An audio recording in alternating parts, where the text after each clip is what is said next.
Hello friends, आज हम personality के वर्ड एसोसिएशन और ड्रीम एनालिसिस विधि देने वाले फ्राइड के सिद्धांत पर बात करेंगे। आगे बढ़ने से पहले एक रिक्वेस्ट है, यदि आपने मेरे चैनल को अभी तक सब्सक्राइब नहीं किया तो सब्सक्राइब कर दीजिए, जिससे कि मेरे आगे आने वाली वीडियो सबसे पहले आप तक पहुंच जाएंगी। फ्राइड का मनोविश्लेषणवाद, psychoanalytical theory of Freud. Freud Vienna के एक डॉक्टर थे और उन्होंने मुख्यतः अज्ञात मन की चेष्टाओं का अध्ययन किया।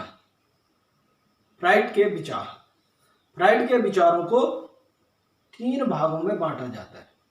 पहला स्ट्रक्चर, दूसरा डायनेमिक्स, तीसरा डेवलपमेंट। अब स्ट्रक्चर आता है। स्ट्रक्चर क्या है? स्ट्रक्चर में आता है स्ट्रक्चर ऑफ साइक। साइक क्या है? साइक मेंटल लाइफ है। फ्राइड ने मन के 3 स्तर बताए।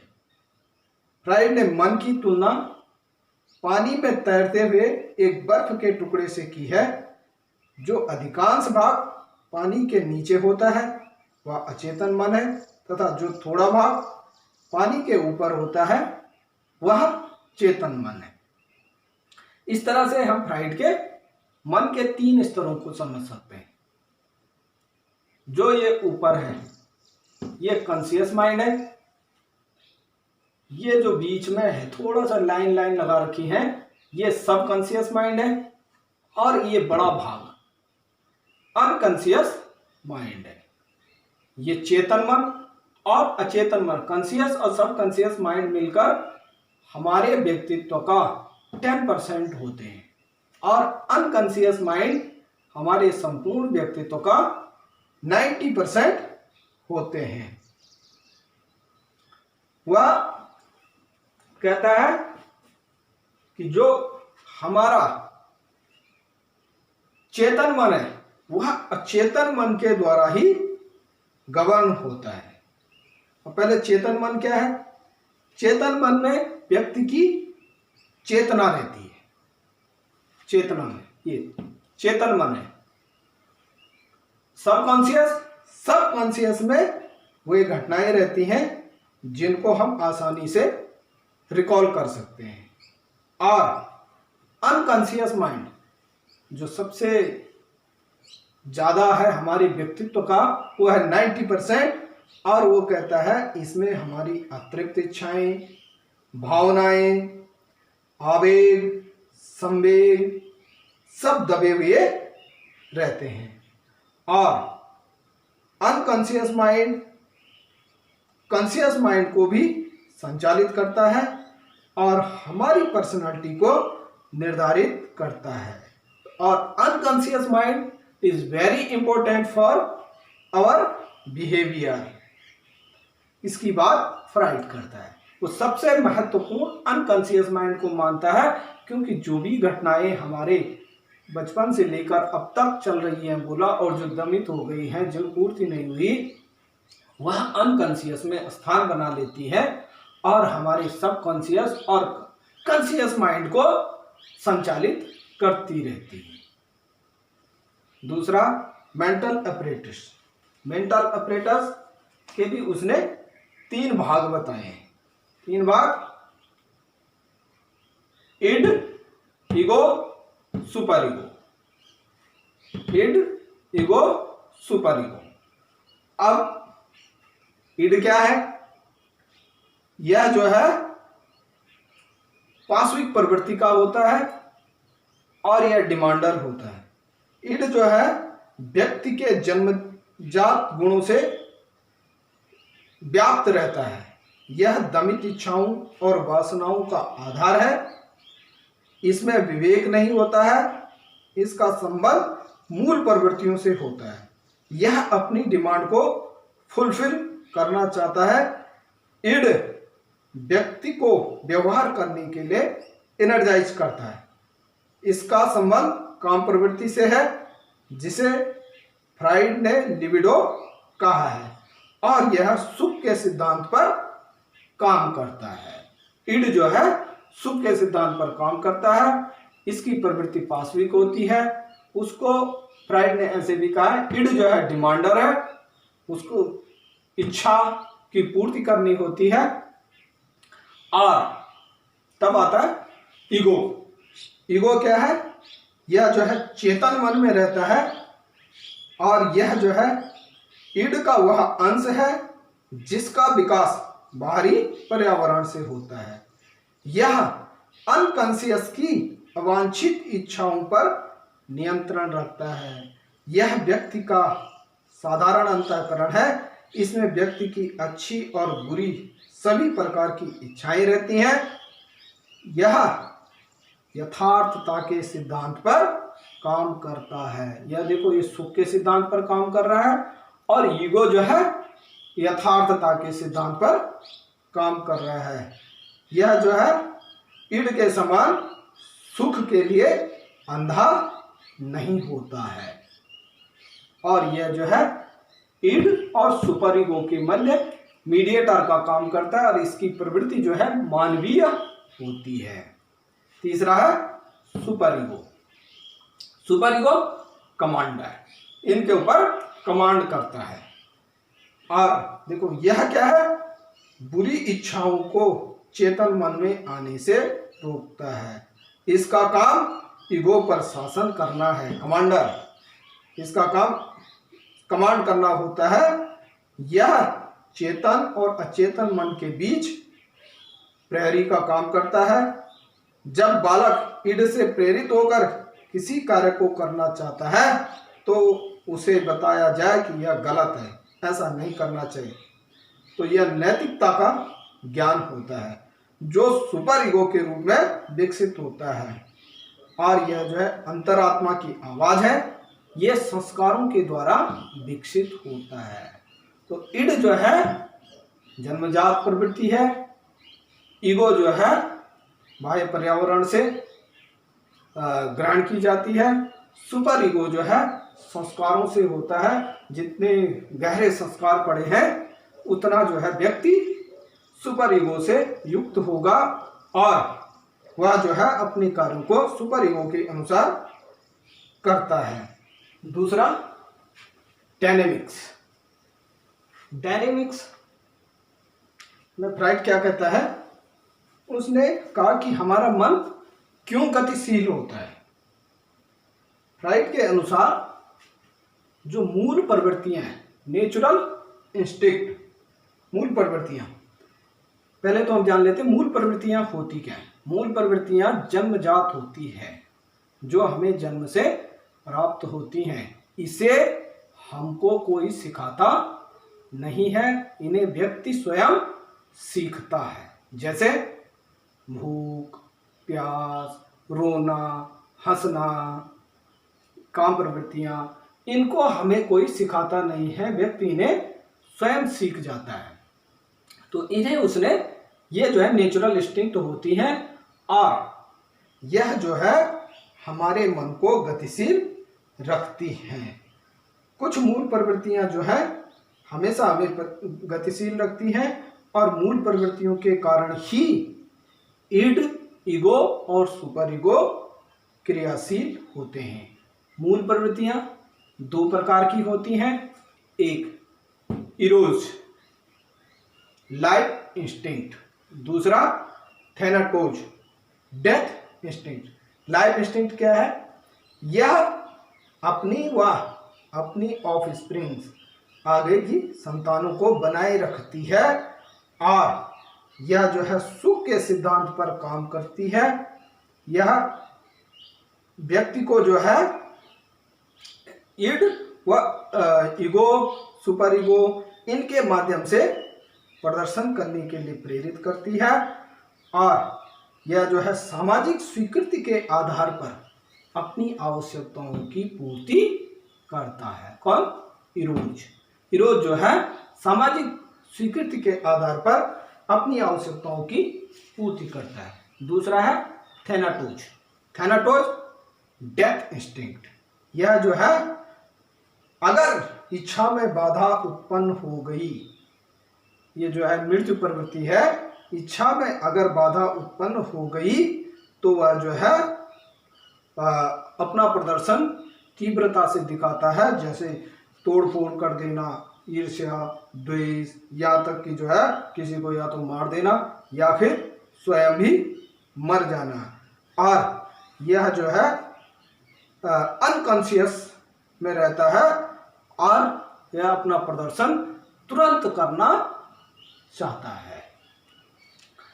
अब अगला है लिबिडो। दूसरा डायनेमिक्स में वो कहता है लिबिडो। लिबिडो क्या है? यह हमें क्रियाशील रखता है, यह प्राणियों को क्रियाशील रखता है। जिस प्रकार इंजन को चलाने के लिए शक्ति की आवश्यकता होती है, उसी प्रकार फ्राइड के अनुसार मूल प्रवृत्तियों मीन्स नेचुरल इंस्टिंक्ट को, जिन्हें वह चालक कहता है, को क्रियाशील रखने के लिए शक्ति की आवश्यकता होती है और वह शक्ति है लिबिडो। लिबिडो जो है प्लेजर के सिद्धांत पर काम करता है और यह हमें एनर्जाइज करता है। इसके लिए वो क्या कहता है कि प्लेजर सीकिंग इज इम्पोर्टेंट। वह जो है सेक्स को इम्पोर्टेंट मानता है और इसमें वह कहता है जब लिबिडो में बाधा उत्पन्न हो जाती है तो थैनाटोज काम करता है। थैनाटोज क्या है? विनाश। ठीक, तो लिबिडो में बाधा उत्पन्न नहीं होनी चाहिए। अगर लिबिडो में बोला बाधा उत्पन्न हो जाती है तो भावना ग्रंथियां बन जाती हैं और वह जो है फिर एक कुंठित व्यक्तित्व रहता है और जो दबी हुई अनकॉन्शियस में इच्छाएं हैं अपने प्रदर्शन का अवसर ढूंढती हैं। जब तक प्रदर्शन नहीं मिलता तब तक वह जो है एक कुंठित रूप में रहती है। तीसरा है डेवलपमेंट। डेवलपमेंट में stages of psychosexual development. Fried जो है सेक्स को लाइफ अर्ज या फंडामेंटल मोटिव ऑफ लाइफ मानता है। वह सेक्स को जो है लाइफ के लिए बहुत इंपॉर्टेंट मानता है और वो कहता है कि जो भी फिजिकल प्लेजर है किसी भी ऑर्गन में, वह जो है अल्टीमेटली सेक्सुअल नेचर का है।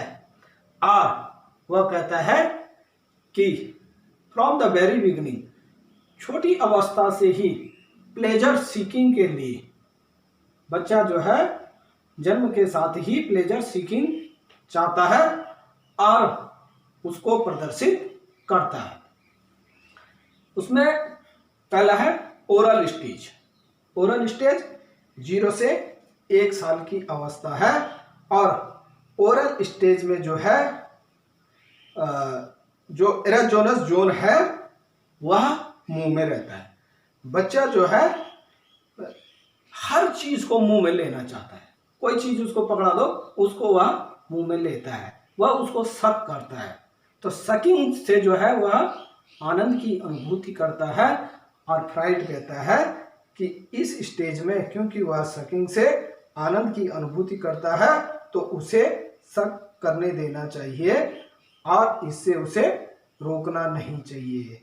क्योंकि जैसे ही कोई भी चीज़ आप उसके सामने रखते हैं वह हाथ मुंह में डाल लेगा या कपड़ा है तो उसको मुंह में डाल लेगा और बोतल है जो भी है उसको मुंह में डालेगा और उससे वह जो है आनंद की अनुभूति करता है।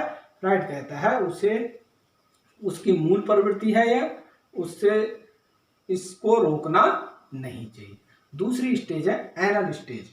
एनल स्टेज जो 2 से 3 साल की अवस्था में आती है और वो कहता है एनल स्टेज में बच्चा उत्सर्जी अंगों के द्वारा या वेस्ट मटेरियल के उत्सर्जन के द्वारा आनंद की प्राप्ति करता है और इस समय जो इरोजेनस जोन है वह जो है एनस या यूरेथ्रा में होता है और इसमें क्या होता है कि वह जो है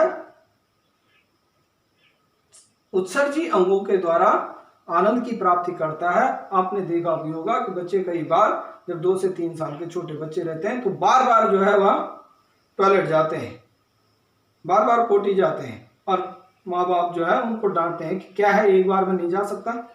लेकिन वह क्या है, आनंद की अनुभूति करता है, इसलिए वह फ्राइड कहता है कि उसे इस तरह के कार्य करने से उस अवस्था में रोकना नहीं चाहिए। अगला है फैलिक स्टेज। फैलिक स्टेज जो 4 से 6 साल या 4 से 8 साल की अवस्था तक होती है, और इस अवस्था में जो है बच्चा थोड़ा सा बड़ा हो जाता है। अब वह जो है दो उसके अंदर भावनाएं जन्म लेती हैं। लड़के में मातृ प्रेम ग्रंथि जिसको ओडिपस कॉम्प्लेक्स कहते हैं, और लड़की में पितृ प्रेम ग्रंथि जिसको इलेक्ट्रा कॉम्प्लेक्स कहते हैं। यहाँ पर जो है 2 कॉम्प्लेक्सेस डेवलप होते हैं, इलेक्ट्रा और ओडिपस। ओडिपस लड़के में जिससे वह माँ के करीब जाता है, और इलेक्ट्रा लड़की में जिससे वह पिता के करीब जाता है। इस अवस्था में ये 2 ग्रंथियां जन्म लेती हैं। अगली अवस्था है लेटेंसी। लेटेंसी में वह कहता है काम भावना सुप्त अवस्था में रहती है। इस अवस्था में खेल कूद उसको पसंद होते हैं, वह खेलना चाहता है अपने साथियों के साथ इधर उधर। इसको जो है आप ये समझ सकते हैं बाल्यावस्था है, और बाल्यावस्था को डर्टी एज, गैंग एज, खेल की अवस्था ये कहा गया है। तो कहता है इस अवस्था में बच्चों को खेल इत्यादि खेलने देना चाहिए। अगली अवस्था है genital stage. Genital stage after puberty, जब जो है के साथ हम इसको एडोलसेंट एज से ले सकते हैं।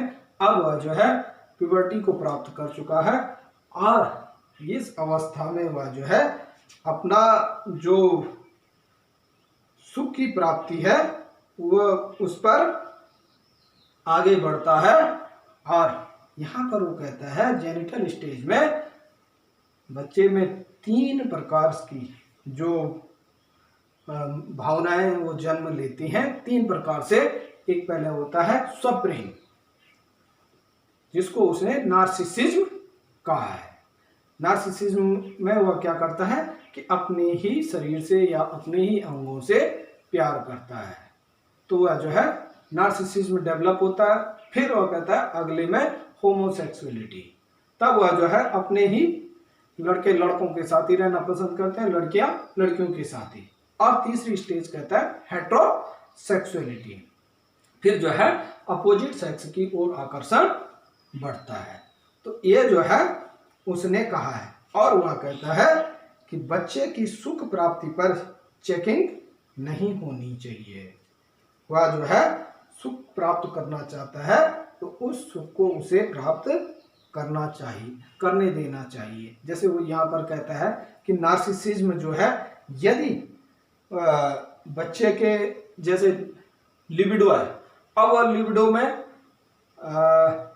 यदि चेकिंग कर दी गई, उसको रोक दिया गया, तो इससे जो है प्राणी कैसा हो जाता है, साइकिक टाइप का हो जाता है। उसका जो है उसके अंदर क्योंकि फ्रस्ट्रेशन आ जाती है, तो उसका व्यवहार बोला न्यूरोटिक हो जाता है या साइकिक हो जाता है। तो लिबिडो पर वह रोक लगाने से मना करता है, लिबिडो को बाहर आने देना चाहिए। एजुकेशनल इम्प्लीकेशन, शैक्षिक उपादेयता।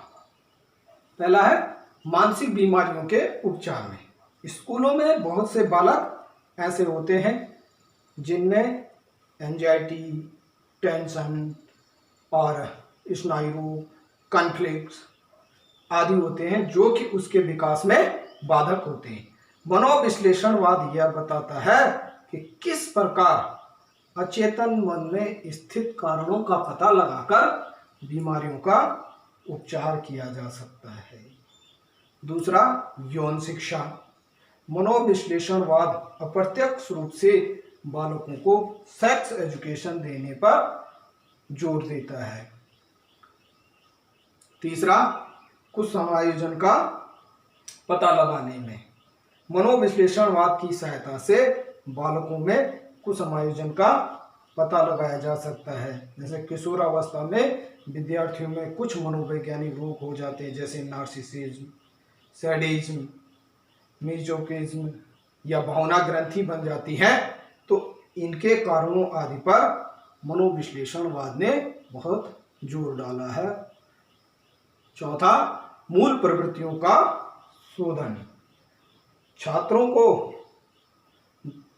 इस प्रकार से समायोजित किया जाए, इस तरह से उन्हें शिक्षित किया जाए कि जिससे उनका मूल प्रवृत्तियां जो है परिशोधित हो जाए।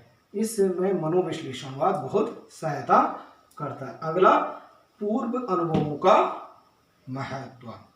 शिक्षा में पूर्व अनुभवों का बहुत महत्व है और ऐसे अनुभव बालक को प्रदान किए जाने चाहिए जिससे उसका अधिकतम विकास हो सके और जहां तक संभव हो उसे स्वतंत्रता दी जाए, जिससे उसके मन में भावना ग्रंथि न बन पाए। अगला है, असामान्य व्यवहार के कारणों का पता लगाने में। विद्यालय में विद्यार्थियों में कई सारे असामान्य व्यवहार आ जाते हैं, पर जो किशोरावस्था में विशेषकर उसी समय वह हंस रहा है, उसी समय खेल रहा है, उसी समय गुस्सा कर रहा है। तो इन व्यवहारों का पता लगाने में मनोविश्लेषणवाद बहुत सहायता करता है। अगला, संवेगों के महत्व पर प्रकाश डालता है। मनोविश्लेषणवाद कहता है जो हमारे इमोशंस हैं वह बहुत महत्वपूर्ण है और उनको हमें डेवलप करना चाहिए, संवेगों को बाहर आने देना चाहिए। और अगला वो कहता है कि बालक जो है उसका जो वर्तमान है वह जो है अतीत का कारण है। किसी भी मनुष्य का वर्तमान उसका अतीत का कारण है, इसलिए अतीत में उसे अच्छे अनुभव प्रदान किए जाने चाहिए।